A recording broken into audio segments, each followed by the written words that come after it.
Hola, buenas noches, señoras y señores. El pasado 22 de mayo, el rector de la Universidad de Murcia hizo unas declaraciones que no dejaron indiferente a nadie. Dijo José Orihuela que en un plazo de 1 o 2 años la Universidad de Murcia podría entrar en quiebra, podría quebrar, si no mejoraba la financiación del gobierno regional hacia esta institución universitaria. Estas declaraciones han traído cola y nosotros hemos invitado hoy al propio rector para matizar con él si hay algo que matizar o si realmente las cosas son tal y como las dijo el día 22. Señor Orihuela, buenas noches. Buenas noches. ¿Las cosas son así, tal y como usted las contó, o hay que hacer matizaciones?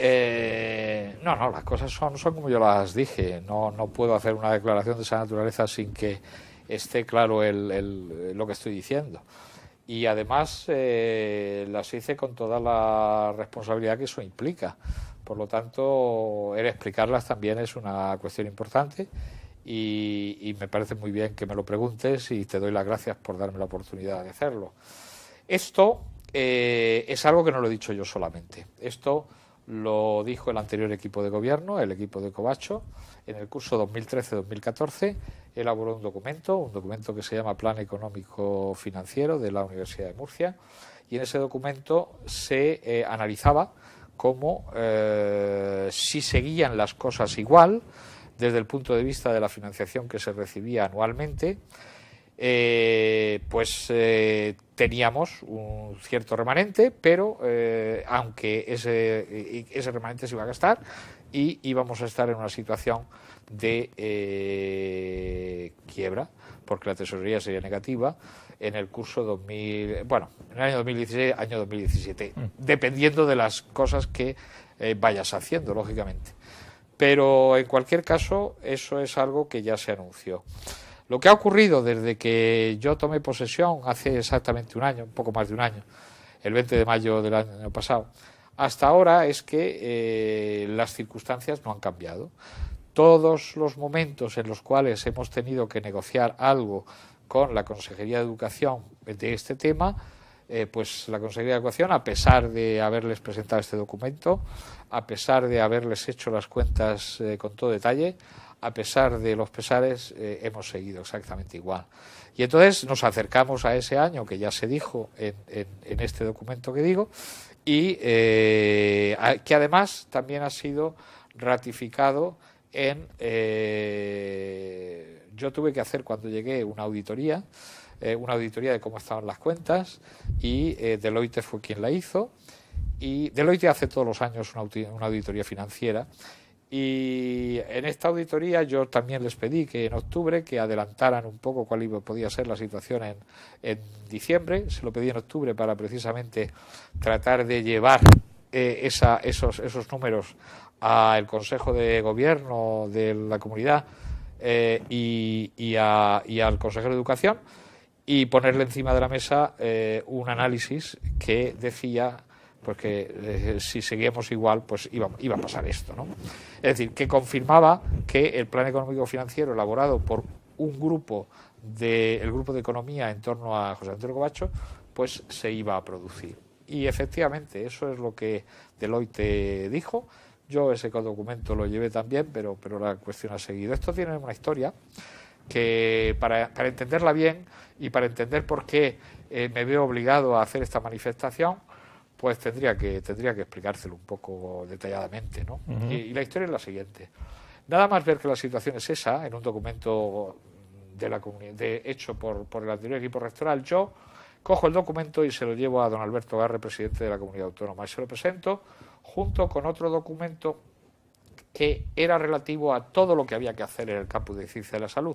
Porque en el campus de Ciencia de la Salud nosotros al llegar nos encontramos con que había el Instituto de Investigaciones Biomédicas que pues estaba ahí, que no se sabía qué iba a pasar con él y que se podía, si no se llenaba de investigadores el día 31 de diciembre, pues se tendrían que devolver las inversiones que se habían realizado sobre él, porque iba a pasar una revisión y después de habernos dado el estatus de Instituto Universitario el Carlos III, pues podíamos perder todo y incluso tener que devolver el dinero. Esa situación no la podíamos mantener, eso no se puede mantener. Y entonces lo que hicimos fue poner en marcha todo el traslado de gente al IMIP. De hecho, ahora mismo está funcionando con un 80% de investigadores ya allí, y todo eso costaba un dinero. Bueno, pues yo todo eso se lo planteé a Alberto Garre y le dejé el documento este del Plan Económico y Financiero y se lo dejé bien subrayado para que entendiera que había una serie de cuestiones que había que abordar en el entorno desde mayo hasta diciembre.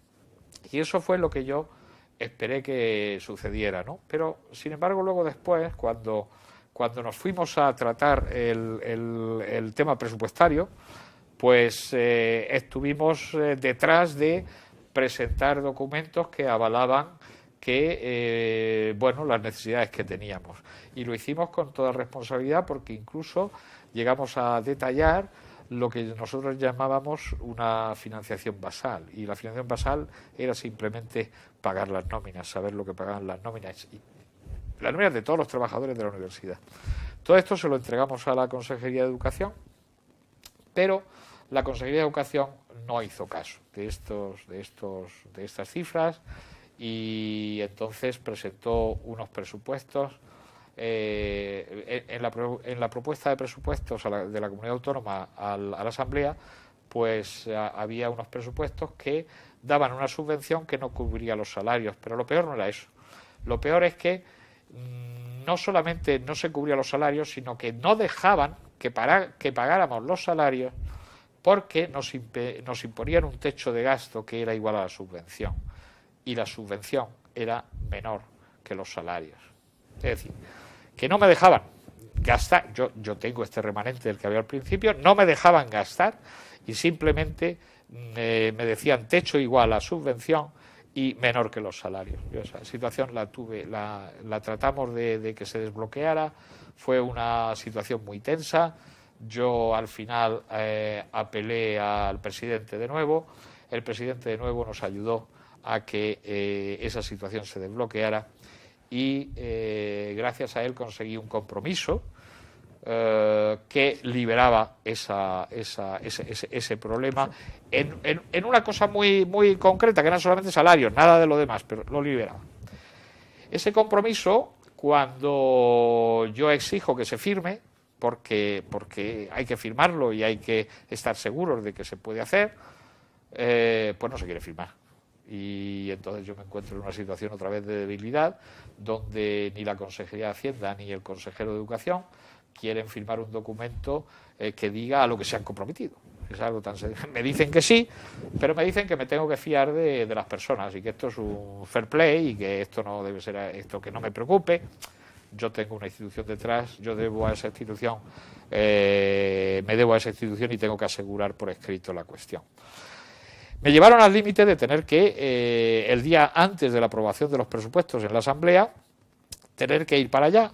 Y me llevaron al límite, antes ya habíamos presentado enmiendas a esos presupuestos y ya a todos los grupos parlamentarios porque nos parecía que tenían que ayudarnos. Y nos ayudaron los grupos de la oposición y el grupo del Partido Popular nos incrementó el techo, pero nos incrementó el techo para pagar y bajo la obligatoriedad de incluir en ese techo, en esa margen, el pago de la paga extra que se devengaba el 2012 y se iba a pagar ahora. Era una paga que de 2000 que se debía de 2012 que se pagaba ahora, ¿no?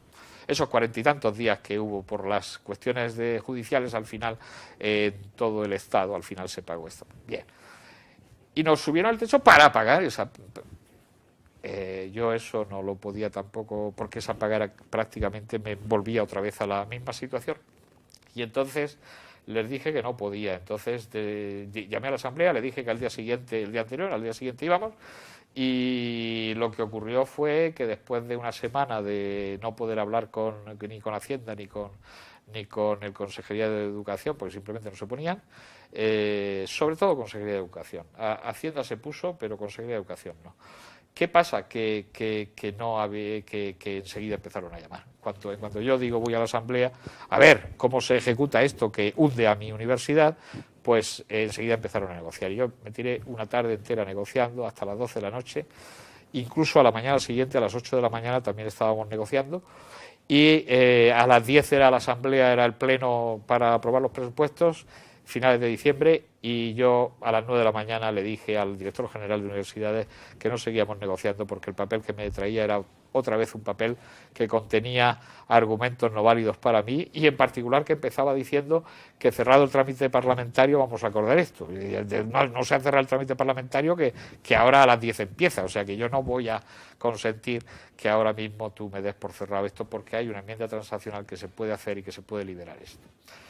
Bueno, pues me fui a la asamblea, le dije que no firmaba nada, me fui a la asamblea y estuvimos allí más de una hora sin saber qué iba a pasar. Podían cerrar los presupuestos como estaban, con lo cual yo iba a decir esto que estoy diciendo ahora, lo iba a decir en la puerta de la asamblea, pero bueno, al final me llamaron y tanto el consejero de Hacienda como el consejero de Educación negociaron en una habitación de la asamblea el acuerdo que era precisamente la enmienda transaccional que no me querían que no querían hacer los días anteriores. Estaba hecha allí y me preguntaron si era lo que quería y digo, sabéis qué es lo que quiero, sabéis que esta es la forma de arreglarlo, solamente esta cuestión del techo, no es que estemos hablando de más dinero, y entonces bueno, dije que sí y la cosa quedó ahí. Indudablemente, después de tener que ir de esta manera a la asamblea para conseguir esto, indudablemente que el presidente nos ayudó a hacer esto, y yo, por las conversaciones que había tenido con él, estaba bastante convencido de que esto lo íbamos a poder hacer, y me desplacé a la asamblea. Yo creo que esto a mí me daba una sensación de que yo no es que no me fíe del Partido Popular, ni muchísimo menos. Para mí el Partido Popular es un partido muy respetable, al que en ocasiones he votado, lo tengo que decir. Mi padre vota al PP, mis hermanos votan al PP, yo últimamente no lo voto, pero en cualquier caso, en mi época de hace ya tiempo, yo sí he sido votante. Y en ese sentido a mí el PP me merece todas las... Pero no me fío de las personas que han hecho esto y que han llevado a la universidad a tener que presentarse en una asamblea y en un debate parlamentario el día que es el día del consejero de Hacienda, porque es su día, que es el día de los presupuestos, y que ese consejero de Hacienda, en lugar de estar haciendo lo que tiene que hacer, tenga que estar en una habitación cerrada con el consejero de Educación dándome una enmienda transaccional que me podían haber dado hace 10 días y que no quisieron hacerlo. Entonces yo no me fío de personas que llevan a las instituciones que represento, y en particular a la universidad, a situaciones tan extremas. Entonces, bueno, con el nuevo año lo que empezamos a hacer fue tratar de poner un plan plurianual para tener claro el documento de financiación, y al menos, si no teníamos las cantidades, sí tener los criterios básicos de financiación en los que nos teníamos que mover. Lo estuvimos pidiendo, el consejero de Educación nos dijo muchas veces que sí que lo iban a hacer. A mí me tuvieron con la promesa de que se iba a hacer justo justo antes de la campaña electoral. La semana en la cual empezaba la campaña electoral, el viernes empezaba la campaña electoral, el viernes aquel en el que tuvimos un debate que promovió la universidad con todos los partidos, y allí se vio lo que cada uno pensaba, pues esa semana todavía me decía el director general que podíamos llegar a algún acuerdo. Fueron todo palabras, porque nunca se nos llamó, nunca hubo ninguna reunión, y por esa razón nosotros en febrero, marzo, abril estuvimos haciendo nuestro trabajo y estuvimos haciendo un plan de financiación plurianual. Lo hicimos, conjugamos eso con una serie de criterios de lo que se había hecho en otras regiones, adaptándolo a la nuestra, y se lo presentamos a la consejería el 1 de abril. Y bueno, hasta finales de abril, primeros de mayo, que fue cuando fue la campaña, creo que fue el día 8 cuando empezó, pues no hubo contestación. Entonces lo que hicimos fue llevárselo a los partidos políticos, este plan, explicárselo. Todos los partidos políticos en el debate lo hicieron suyo. Incluso hubo partidos políticos como Ciudadanos que dijo que pedíamos poco, que teníamos incluso que pedir más, porque consideraban no solamente que estaba bien estructurado el plan, sino que era completamente razonable lo que se ponía y completamente razonable lo que allí se describía, y que las cantidades incluso habíamos sido moderados.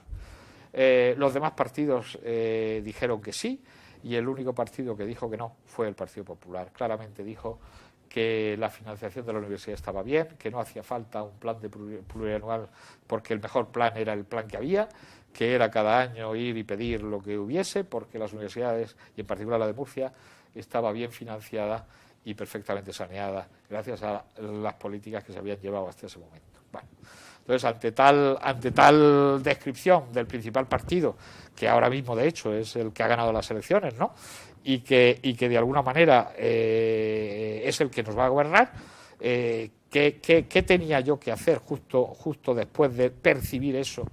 Pues lo que tenía que hacer fue lo que hice, preparar un mensaje a toda la comunidad universitaria diciéndoles que la situación era grave, que si no se practicaba medidas como las que planteamos en el plan, pues que la situación iba a ser insostenible y que la universidad iba a entrar en quiebra, y eso significa simplemente que podemos, para mantener y conservar la calidad de los servicios que actualmente hacemos, entrar en una tesorería que fuera negativa.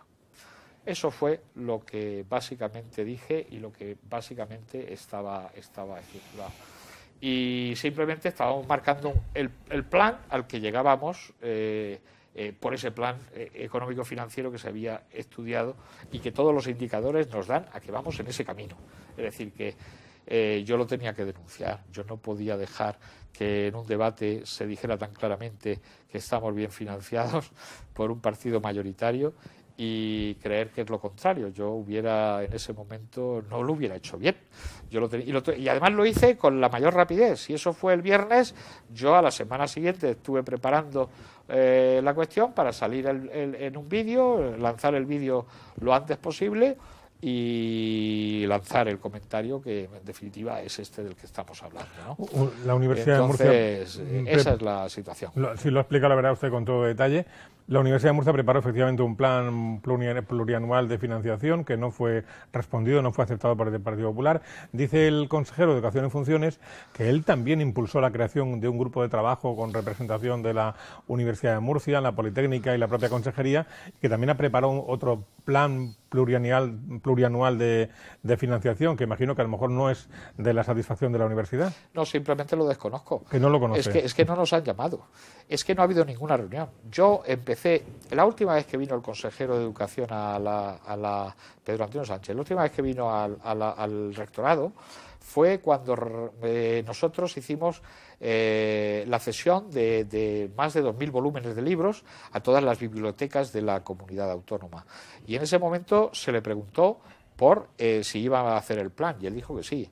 Y luego después, cuando se le preguntó otra vez si era pues todavía tenía que, dijo que sí, que lo íbamos a hacer. Y esa voluntad existía, o por lo menos debo de creer que existía, pero luego la realidad fue que nunca se nos convocó formalmente a una reunión para tratar de ver por dónde íbamos. Y lo único que hicimos nosotros fue al verlo así, elaborar nuestro documento y lanzarlo para adelante. Ese documento, bueno, pues ahí ha estado rodando y ha tenido la historia esta que le he contado. Entonces, bueno, pues esa fue la situación. Ellos siempre defendieron que lo querían hacer, pero en el acto del debate no se defendió, se dijo claramente que no hacía falta y se dijo que estábamos bien financiados. O sea que usted no conoce ningún plan plurianual de financiación propuesto por la comunidad autónoma, no lo conoce. No. ¿Y es verdad, señor Orihuela, que el rector de la Politécnica, después de aquel mensaje, se dirigió a usted y le dijo que no estaba de acuerdo con su planteamiento? No es verdad, no es verdad. El rector de la Politécnica siempre ha estado conmigo en los planteamientos. Las dos universidades hemos estado siempre juntas en los planteamientos. El problema que tenemos y es una muestra de que las cosas se han hecho mal, el problema que tenemos es que hay un elemento básico que nosotros consideramos fundamental para medir cómo financiamos a las universidades públicas, que es la financiación que recibimos por alumno. Yo creo que ese es un dato básico, lo que cuesta por alumno dar medicina, lo que cuesta por alumno dar química, lo que cuesta por alumno dar economía, derecho. Todo eso suma una cantidad y en base a eso hemos hecho el plan de financiación. Bueno, hoy cuando nosotros miramos a la distribución nacional de lo que reciben las universidades públicas por alumno en el plano nacional, pues la Universidad de Murcia está por abajo. está de las últimas universidades de España, muy lejos de la media nacional. Y la Universidad Politécnica está por arriba, está desde ese punto de vista y con esa variable está bien financiada o suficientemente financiada. Tenemos 28 puntos de diferencia entre las dos universidades y hay casi 1.500 euros por alumno de diferencia. ¿Esto significa que la Universidad Politécnica tenga que bajar su... No, significa simplemente que nosotros estamos debajo de la media y en nuestro plan, en nuestra propuesta de plan, lo único que pedíamos nosotros es que llegáramos a la media. Nosotros llegáramos a la media, no pedíamos nada más. Y eso la Universidad Politécnica está perfectamente de acuerdo con nosotros en que nosotros debemos llegar a la media. La situación de la Universidad Politécnica es distinta porque es una universidad politécnica y eso, la Universidad de Murcia es generalista, con una mezcla. No. Y entonces los costes, además, son mayores porque hay enseñanzas que cuestan más y hay profesorado más viejo y todo eso hace que cueste más y en fin, esto es una cosa más de calado, ¿no? Pero en definitiva cuando uno va a buscar esos datos eso es lo que aparece y entonces la financiación no se ha distribuido acorde con las necesidades y lo que tenemos que hacer es procurar sacar a la Universidad de Murcia donde está, que realmente está ahí abajo. Entonces, el rector de Cartagena siempre ha estado con nosotros, Lo único que pasa es esta cuestión de la financiación por alumno, que nosotros consideramos que debe ser un punto de referencia y a lo mejor ellos consideran que se debe hacer más referencia sobre otras variables. Pero eso no es un punto ni mucho menos de discrepancia, sino de acuerdo también. Ha sido objeto de crítica el momento en el que usted decide dar ese mensaje que dio el jueves 22 de mayo en la antevíspera de las elecciones. Si usted hubiera dado ese mensaje el día 26 o 27 de mayo, ¿cree que el impacto hubiera sido mayor, menor, la credibilidad hubiera sido mayor, menor? ¿Qué opina? Yo me debo a mi institución. Yo he estado con todos los partidos políticos tratando de que entendieran que había un plan que hacer y que entendieran que la universidad estaba pasando un momento crítico. Cuando yo veo que en el debate el representante del Partido Popular dice que estamos bien financiados y que no necesitamos más dinero del que tenemos, yo no puedo más que rebelarme. Y me falta tiempo para decir lo contrario. Y eso es lo que ocurre.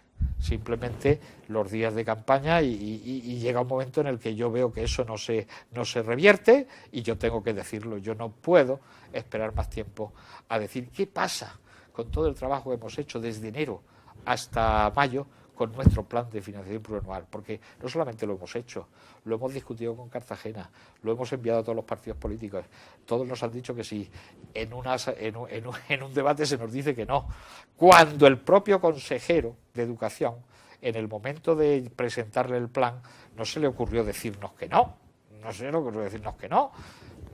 no fue muy receptivo, pero no se le ocurrió decirnos que no.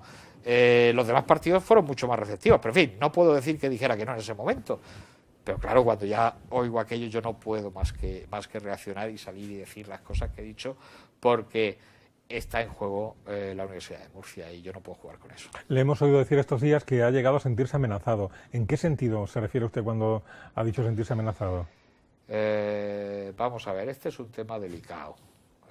Yo eso lo dije en un momento en las escalinatas de la Facultad de Letras, donde había una reunión que propusieron un grupo de profesores de la Universidad de Murcia y que estaban, unos de ellos eran partidarios de Podemos, otros de ellos eran partidarios del Partido Socialista, otros de ellos eran de Ciudadanos, en fin, había una mezcla de gente. Entonces me pidieron que fuera allí y yo creía que, dado que se habían reunido y tal, creía que debía de ir y debía explicarles lo que había dicho 2 o 3 días antes en el vídeo, ¿no? Entonces dije esta cuestión. Dije esta cuestión porque realmente ha ocurrido. No ha ocurrido ahora por esto que estamos pasando. Ocurrió antes ya. Es decir, que no es que todo esto del vídeo y todas estas cosas de las manifestaciones y todo lo que he llegado a decir, en algún momento me haya sentido yo la palabra que amenazado. Amenazado. porque he hecho esto. No, ya fue antes, ya fue antes. Es decir, que aquí ha habido una disposición por parte del presidente Garre total. Y ha habido una no disposición por parte de Pedro Antonio Sánchez que a mí no me ha gustado. Cuando yo he manifestado eso claramente, y lo he dicho en discursos abiertos, pues eso no ha gustado. Y eso fue mucho antes de todo este proceso, ¿eh? Y ese no gustar pues produce el que luego se digan cosas que no se deben de decir. Y en ese sentido era mi manifestación. ¿A día de hoy se siente respaldado por la comunidad universitaria?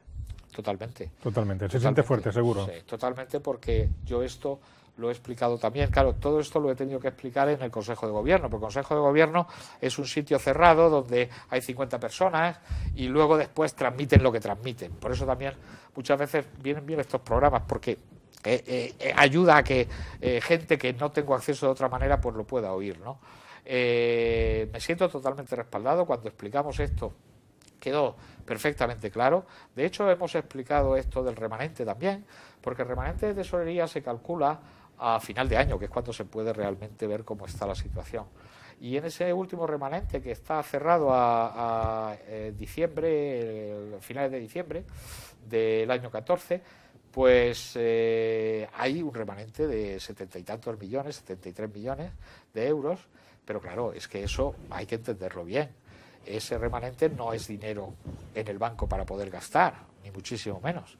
Ese remanente es 23 o 24 millones están afectados, en el sentido de que son dineros que se reciben para hacer proyectos y proyectos en los que se tiene que gastar y no se puede gastar en otra cosa, y son proyectos de investigación que a veces el dinero viene después y lo tienes que empezar antes, o son todos proyectos finalistas. Una obra es un proyecto finalista, la ejecución de una obra, un dinero para un proyecto de investigación. Todos estos dineros pueden existir, pero no se pueden tocar, no se pueden tocar. Y luego está el remanente no afectado. El remanente no afectado, que ese sí se puede utilizar, aunque no dejen por el techo de gasto.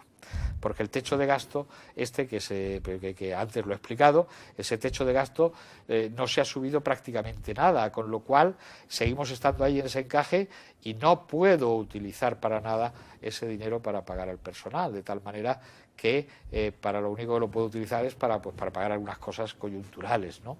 Y sin entrar en gasto de capítulo 1 en ningún momento. Entonces, capítulo 1 de gasto de personal. Entonces, ¿qué ocurre? Que además de esos 50 millones que quedan, eso la mayoría es deuda de la comunidad autónoma. Entonces, si es deuda de la comunidad autónoma que realmente no tengo, pues de mala manera tengo yo. Lo que tengo en el banco a 31 de diciembre era 23 millones de euros, y 20 y tantos millones de euros, y la Universidad de Murcia cada mes tiene que pagar más de 11, 12 millones de la nómina, depende del mes, más 4 o 5 millones de pago a proveedores. Con lo cual, si tengo 27, 30 millones en tesorería, tengo dinero para 2 meses y no tengo para más. Y esa es la realidad que hay al día de hoy. Y esa es la realidad que yo traté de explicar y traté de transmitir en esa noticia. Lo que pasa es que, claro, son cosas duras, son cosas que hay que decir. Creo que es mi obligación defender a la universidad y su financiación, y por eso estoy diciendo y aclarando el tema. 2 preguntas y terminamos, señor Orihuela. Una de ellas es que hoy, cuando han pasado 20 días escasos después de aquellas declaraciones, ¿ha habido alguna novedad, algún movimiento por parte de alguien al respecto, o solamente cabe esperar que se forme el nuevo gobierno, ver quién tiene las responsabilidades de educación y volver a replantear el tema? A ver. Los únicos movimientos, yo no he visto movimientos en este sentido. O sea, he visto malestar de personalidades del Partido Popular, pero no llegan a ser más que malestar. Es decir, que eso sí lo he visto, porque me lo han manifestado. Pero no hay ningún movimiento, que yo haya visto en relación. Los únicos movimientos que he visto han sido el del Partido Socialista Obrero Español, que ha incluido en sus 10 puntos de negociación con el resto de partidos que el plan plurianual que ha presentado la Universidad de Murcia hay que atenderlo como condición. Y me acaba de llamar el Ciudadanos, porque Ciudadanos también ha hecho lo propio y ha impuesto que el plan plurianual de la universidad esté dentro de las cuestiones que tiene que aceptar el partido que tenga con el partido que se tenga que negociar. De tal manera que ahora mismo lo único que tengo es que estos dos partidos han puesto en su hoja de ruta que este plan de financiación se tiene que hacer sí o sí. Lo cual me tranquiliza bastante, porque como no hay una mayoría absoluta, no se va a poder hacer lo que se quiso hacer en diciembre pasado. Y entonces, pues eso me tranquiliza, que es una tranquilidad, y en ese sentido estoy contento, porque creo que ahora, que todo esto es sin vivir constante, es cierto, y que debería de alguna manera llegar ya de una vez a un consenso donde a los universitarios se nos deje trabajar en lo que debemos de hacer, yo pueda dedicarme a lo que debo de hacer y no tenga que estar suplicando a consejeros y yendo de despacho en despacho porque parece que soy un pedigüeño. Y esa no es la cuestión, La cuestión es que la institución que represento no es para mí, no es para el Partido Popular, ni para el PSOE, ni para Ciudadanos, ni Podemos, ni ningún partido con representación parlamentaria, no es para nadie de nosotros, es para nuestros nietos. Y por eso tengo que defenderlo. Una última pregunta que no tiene nada que ver con la anterior. Se acaba de conocer los resultados de una encuesta que ha hecho el Consejo Social de la Universidad de Murcia y que revela que las mayores preocupaciones del alumnado universitario son los temas de becas y de tasas. ¿Le provoca eso alguna reflexión, señor Orihuela? Vamos a ver, esta macroencuesta yo quiero reservarme la opinión hasta que tengamos la reunión del Consejo Social.